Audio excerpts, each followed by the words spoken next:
What's going on, guys? JP back at you once again, bringing you guys another review.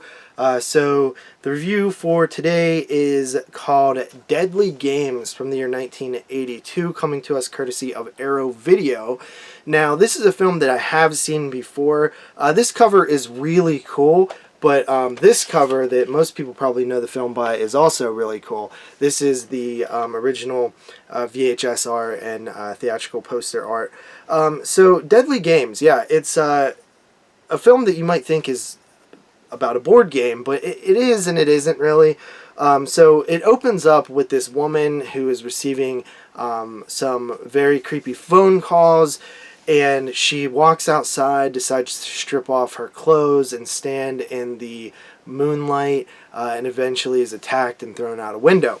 Now, when you first watch this film, that scene that opens up, you're like, wow, this is great. Like, this is going to be this atmospheric, moody, artsy slasher because the way it's lit, it feels like an Italian film, like Argento did it or something. Of course, you got a beautiful naked-breasted woman outside in the moonlight. It's going to be great. That scene is sort of like a standalone scene. The rest of the film isn't really like that. But anyway, it turns out that this woman's sister shows up to town after finding out about the death of her sister.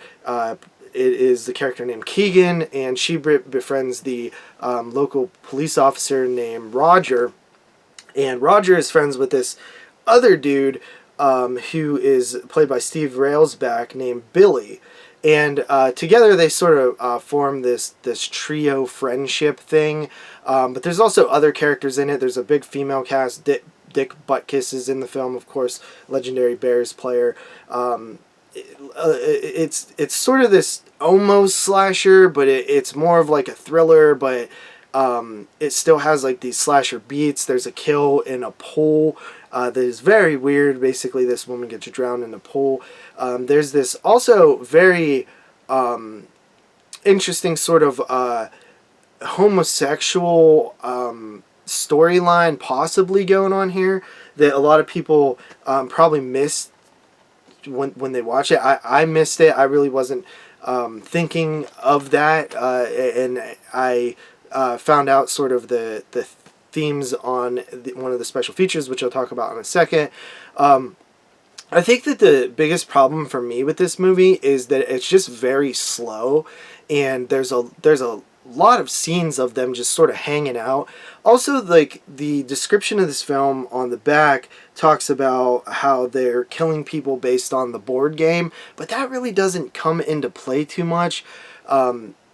The board game is kind of an afterthought. It's just sort of a theme to maybe sell the movie with the movie poster and stuff like that, but it doesn't really come into play much. I do think that after viewing the special features, I think I like this movie a bit more because it sort of made me appreciate aspects that I didn't notice before, such as the possible homosexual relationship between two characters. The film itself, I think, is kind of average.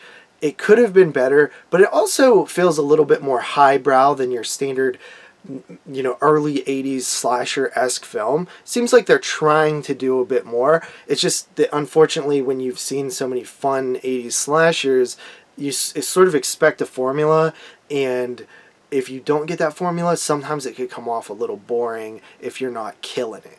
And this film really doesn't kill it, but it has interesting stuff. I know I'm kind of back and forth on it, but that's kind of how I feel on it. It's like a middle-of-the-road thing.